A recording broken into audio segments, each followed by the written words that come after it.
नमस्कार दोस्तों, आप सभी का स्वागत है यू एकेडमी में। आज मैं आप सभी के लिए आया हूँ संविधान का जो हमारा दूसरा भाग है, जिसमें आपके लिए वर्णन है जो हमारी भैया देश की नागरिकता है, यानी कि सिटीजनशिप है। तो उसका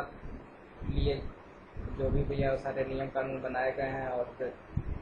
जितने भी उसमें अनुच्छेद हैं, तो आज मैं उन सब की आपके साथ चर्चा करूँगा। ठीक है, तो इससे पहले कि मैं इस वीडियो में आगे बढ़ूँ, मैं आप सभी से एक बार फिर से रिक्वेस्ट करना चाहूँगा कि जिन लोगों ने भी अभी तक मेरा वीडियो नहीं भैया लाइक किया है या फिर आपने मेरा चैनल सब्सक्राइब नहीं किया है, तो प्लीज़ आप मेरे चैनल को आप कर लीजिए सब्सक्राइब। ठीक है, और अगर आपको लगता है कि जो मेरे वीडियोस हैं वो आप लोगों के लिए बेनिफिशियल हैं, तो आप इसे प्लीज़ ज़्यादा से ज़्यादा लाइक कीजिए और ज़्यादा से ज़्यादा इसको आप शेयर कीजिए। अगर आपके कोई डाउट्स हैं तो आप नीचे मुझे कमेंट सेक्शन में आप ये कमेंट कर सकते हैं। ठीक है, तो आइए हम शुरू करते हैं आज का वीडियो, जो है हमारा भाग 2 संविधान का, जिसमें कि किस चीज़ का वर्णन है, वो है भैया भारत की नागरिकता, यानी कि सिटीजनशिप ऑफ इंडिया। ठीक है, जैसा कि मैंने आप सबों को जो मैंने कल वीडियो बनाया था उसमें मैंने बात किया था संविधान के भाग 1 का, जिसमें क्या वर्णन था। उसमें था कि जो हमारा संघ तथा उसका राज्य क्षेत्र है, यानी कि और जो हमारा संघ था, संघ हमारा क्या माना गया है, संघ माना गया है हमारे पूरे देश को, और जो भी आपके जितने भी सारे राज्य हैं उन सबका समूह अगर हम बात करें तो वो हमारा बन जाता है संघ। तो ये सब मैंने की थी इनकी भैया चर्चा कल वाले वीडियो में। तो जिन लोगों ने भी इस वीडियो को ना देखा हो तो प्लीज़ आपको तो उस वीडियो को भी देख लीजिए, क्योंकि मैं आपके साथ जो हमारा संविधान है वो मैं एक सीक्वेंस में ही आपके साथ उसको डिस्कस करूँगा, स्टेप बाय स्टेप पूरा का पूरा मैं आपके साथ संविधान डिस्कस करूँगा। तो जो मैंने कल किया था तो और जो हमारा पहला पार्ट आता है तो उसमें मैंने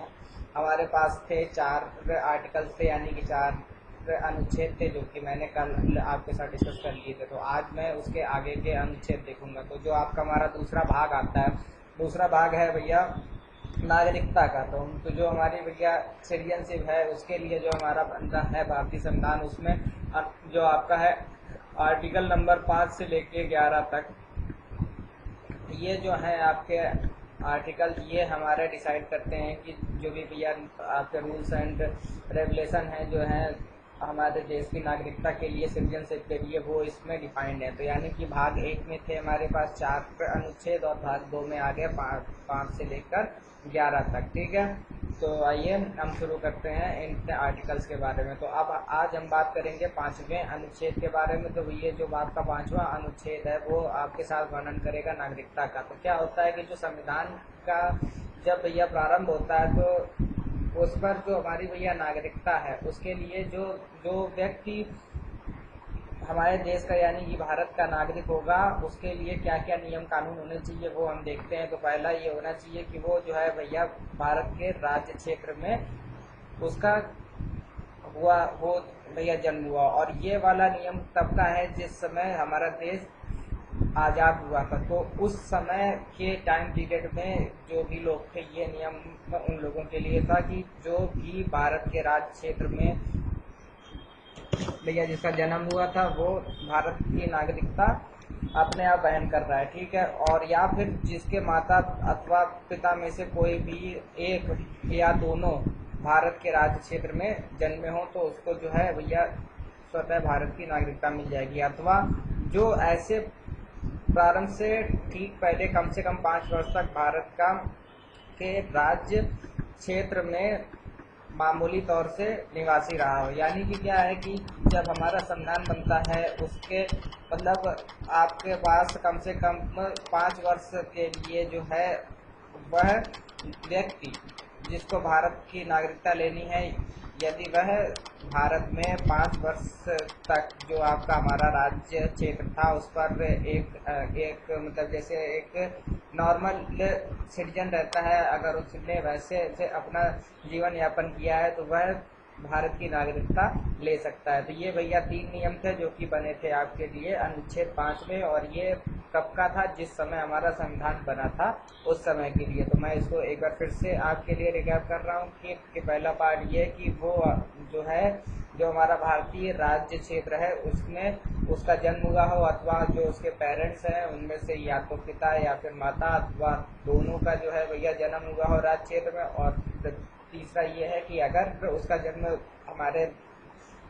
भारतीय राज्य क्षेत्र में नहीं हुआ है, किंतु वह 5 वर्षों तक, कम से कम 5 वर्षों तक जो हमारा भारतीय राज्य क्षेत्र है उसमें वो जो है मामूली तौर से वो सब रहा हो भैया, उसने निवास किया हो, तो वो भी भारतीय नागरिकता का हकदार था। तो ये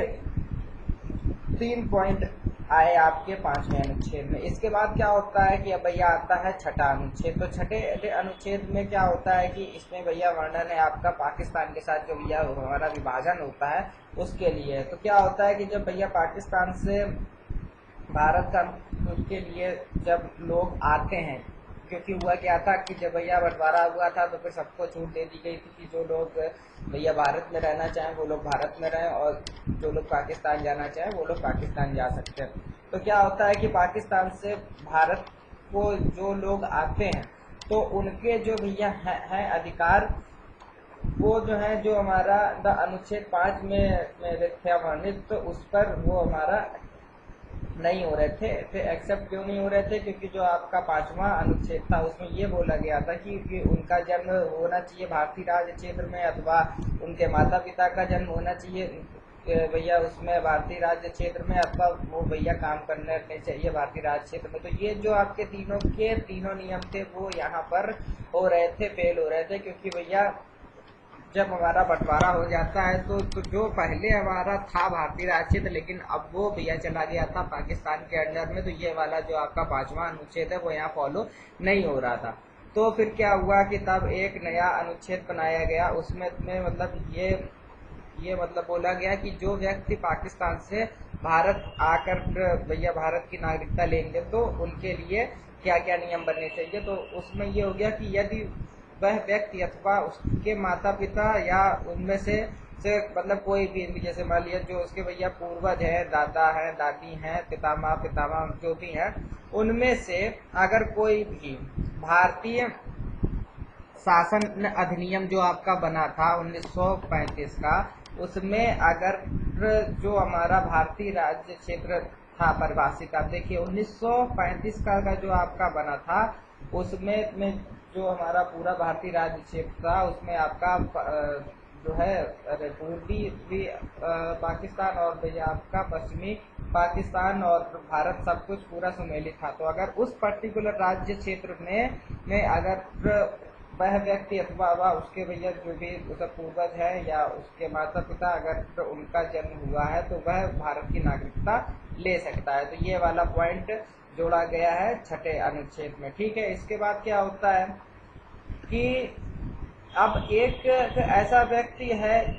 जो कि जिसने क्या किया कि भैया 19 जुलाई सन 1948 से पहले अगर मान लिया उसने अपना परिवर्तन किया है, यानी कि वो भैया आया है, तो क्या होता है कि यदि वह अपने प्रवर्तन की तारीख से भारत के राज्य क्षेत्र में मामूली तौर से निवासी रहा है, अथवा अब देखो क्या होता है कि अगर उसने भैया 19 जुलाई जो है 1948 से पहले ही आ गया था, तब भैया भारत आ गया था और वो भैया तब से जो है वो सब मामूली निवासी रहा है, तो उसको उनको जो है भैया भारत की नागरिकता मिल सकती है। अथवा जबकि वह व्यक्ति ऐसा है जिसने भैया 19 जुलाई 1948 को अथवा उसके पश्चात प्रवर्तन किया, यानी कि देखो जो आपका पहला पार्ट बनता है उसमें ये है कि अगर उसने भैया 19 जुलाई 1948 के पहले वो आ गया है भारत और वो जो है भैया बिल्कुल मामूली तौर पर यहाँ का भैया सिटीजनशिप रहा है तो वो उसको नागरिकता मिल जाएगी। नहीं तो दूसरा पॉइंट ये है कि अगर उसने ऑन द डेट यानी कि 19 जुलाई को ही प्रवर्तन किया है अथवा जो है आपका जो है 19 जुलाई के बाद प्रवर्तन किया है, तब क्या होता है कि तब उसको जो है अगर भैया चाहिए भारत की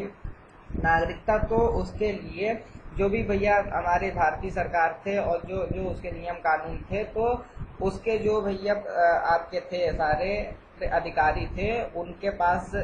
जाकर आवेदन करना होगा, और फिर वो जब आवेदन होगा तब उसका भैया एक रजिस्ट्रेशन होगा, ठीक है। और जब वो उसका रजिस्ट्रेशन हो जाएगा, उसके बाद ये भैया हो जाएगा। लेकिन अब क्या होता है कि यदि कोई व्यक्ति अपने आवेदन की तारीख से ठीक पहले कम से कम 6 मास भारत के राज्य क्षेत्र में निवासी नहीं रहा, तो वह इस प्रकार रजिस्ट्रेशन नहीं हो सकता। यानी कि एक चीज और है कि अगर भैया आ गए हो भैया भारत में, तो तुम्हें कम से कम 6 महीने तो पहले मामूली तौर पर तुम्हें रहना पड़ेगा, क्योंकि कम से कम जो है 6 महीने का स्टे आपको दिखाना पड़ेगा। 6 महीने के स्टे के बिना आपको जो है भैया नागरिकता नहीं मिल सकती है, ठीक है। अगला आता है आपका 7वां अनुच्छेद। उसमें क्या होता है, जो भैया पाकिस्तान से आते हैं तो उनके लिए क्या होता है कि जो आपका है अनुच्छेद 5 और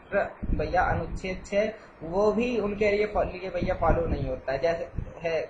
जैसे मान लिया कोई व्यक्ति जो है वो भैया पाकिस्तान से 1 मार्च 1947 के बाद भारत के राज्य क्षेत्र को, जो कि भैया अब वर्तमान समय में है भैया पाकिस्तान है, वहां से आ गया है, तो उसको जो है भैया भारत का नागरिक नहीं समझा जाएगा। यानी कि लेकिन जो आपका ये है अनुच्छेद, इसकी भैया कोई भी बात जो है ऐसे व्यक्ति को लागू नहीं होगी जो ऐसे राज्य क्षेत्र को, जो इस समय पाकिस्तान के अंतर्गत है, प्रवचन करने के पश्चात भारत के राज्य क्षेत्र में किसी अनुज्ञा के अधीन लौट आया है, जो आपका पुनर्वास के लिए या स्थायी रूप से लौटने के लिए किसी विधि के प्राधिकार द्वारा या उसके अधीन दी गई प्रत्येक ऐसे व्यक्ति के बारे में, देखिए वही नियम घूम फिर कर आ रहा है कि अगर मान लिया कोई व्यक्ति 1 मार्च 1947 के बाद भैया आ गया है भारत में, और जो है उसकी मान लिया परिस्थितियां हैं जो कि आपका अनुच्छेद 5 और अनुच्छेद 6 के लिए नहीं लागू हो रही है, तो भैया उसको जो है हम किस भैया अनुच्छेद के लिए करेंगे कंसीडर, वो हम करेंगे अनुच्छेद 6 के सेकंड पार्ट के लिए। और भैया सेकंड पार्ट में ये था कि अगर उसको भैया रजिस्ट्रेशन कराना है तो उसको मिनिमम 6 महीने का अपना स्टे दिखाना होगा और फिर वो अपना कर सकता है, तो वो चीज यहाँ पे 7वें अनुच्छेद में। 8वां जो है उसमें ये हो रहा है कि जो आपका NRIs है, जो कि भारत के उनके बाहर लोग रह रहे हैं और उनके मान लिया पूर्वज जो है या वो हैं भैया, वो आपका अनुच्छेद 5 फॉलो कर रहे हैं, यानी कि या तो उनका जन्म या तो उनके माता पिता का जन्म हुआ है भारत में, या फिर जो उनके भैया हैं उस पूर्वज है, यानी कि आपका आ गया 6ठा अनुच्छेद आ गया, तो वो अगर हैं और वो भैया किस नियम के तहत है, वो है आपके 1935 का जो आपका भारतीय शासन नियम है, तो उसमें है तो वो जो है उसको भारत का नागरिक समझा जाएगा, यानी कि उसको जो है आप उसको भारत की नागरिकता स्वतः मिल जाएगी, ठीक है। उसके लिए सिर्फ और सिर्फ उसे क्या करना होगा कि भैया उसे जो है अपना एक भैया आवेदन करना होगा और फिर वो भैया भारत सरकार द्वारा हो जाएगा रजिस्टर, ठीक है। अगला आता है आपका अनुच्छेद 9। इसमें क्या होता है, जो आपका विदेशी राज्य की है नागरिकता, अगर मान लिया कोई भारतीय है और वो जो है किसी मान लिया विदेश से कोई अपनी नागरिकता जो है स्वेच्छा से अर्जित मान लिया करता है, ठीक है ना, तो वो जो है यदि किसी व्यक्ति ने किसी विदेशी राज्य की नागरिकता स्वेच्छा से भैया कर ली है अर्जित, तो वह जो है अनुच्छेद 5 के आधार पर भारत का नागरिक नहीं होगा। यानी कि भारत में सिर्फ जो है एकल नागरिकता है। एकल नागरिकता का मतलब है कि आपने अगर भैया भारत के अलावा कहीं और की भैया ले ली है नागरिकता, तो अब आप उस पर्टिकुलर भैया कंट्री के नागरिक बन जाएंगे और आप भारत की नागरिकता आपसे वापस ले ली जाएगी। कुल मिला के ये मतलब है। और वो जो है वो फिर चाहे उसका स्वयं का ही जन्म हुआ हो भारत में, या फिर उसके पूर्वजों का हुआ हो जन्म, या फिर जो आपका अनुच्छेद 8 है यानी कि आपका नॉन रेसिडेंशियल इंडियंस है, तो ये सारे के सारे जो इसके रूल्स हैं वो उस पर फॉलो नहीं होंगे और वो भारत का नागरिक नहीं समझा जाएगा, ये आता है। अनुच्छेद 10 क्या बोलता है कि अनुच्छेद 10 बोलता है कि जो आपका नागरिकता के अधिकारों का भैया बना रहना, यानी कि जो आपका भैया प्रत्येक व्यक्ति है उसको को भैया क्या होता है कि वो अगर मान लिया अधीन भारत का नागरिक है तो उसको भैया समझा जाएगा। और क्या होता है कि जो भी आपके नियम है उनके के अंडर में जो भी भैया संसद द्वारा नियम कानून बनाए गए हैं उनके के अनुसार वो भैया भारत का नागरिक माना जाएगा। ठीक है। और आपका अनुच्छेद 11 क्या बोल रहा है कि जो आपका संसद है तो संसद क्या कर सकता है, जो भैया नागरिकता का अधिकार है वो भैया कानून के द्वारा उसके लिए विनियमन किया जा सकता है। ठीक है। तो इसमें क्या होता है कि जो आपका पूर्वगामी में उपबंध है, यानी कि जो आपके पुराने नियम चले आ रहे हैं उनमें से अगर कोई बात जो है भैया नागरिकता को भैया मान लिया एक्सेप्ट करने के लिए या उसको को एंड करने के लिए अथवा जो भी आपके वो सारे नियम हैं वो अगर भैया चाहे तो भैया वो संसद की शक्ति का वो भैया कम नहीं कर सकती है। तो ये उसमें इसको डिसाइड किया गया है। तो ये था हमारा भाग 2 संविधान का, जिसमें हमने वर्णन किया है नागरिकता का। इम्पोर्टेंट है क्योंकि इसमें से आपके पास अक्सर ये वाला भैया क्वेश्चन में आ जाता है कि जो भैया नॉन रेसिडेंशियल इंडियंस हैं उनके बारे में किस अनुच्छेद में अथवा किस भाग में है वर्णन। तो भैया भाग 2 है और अनुच्छेद 8 है। तो भैया इस प्रकार के क्वेश्चन भी आते रहते हैं, तो आप इसको भी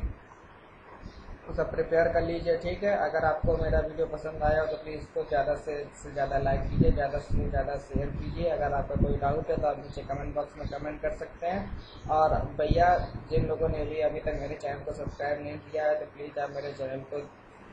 आप कर लो भैया सब्सक्राइब। ठीक है। तो आज के वीडियो के लिए भैया फ़िलहाल के लिए इतना ही। मैं आपसे मिलूँगा अगले वीडियो में, तब तक के लिए good bye, have a nice day, be happy.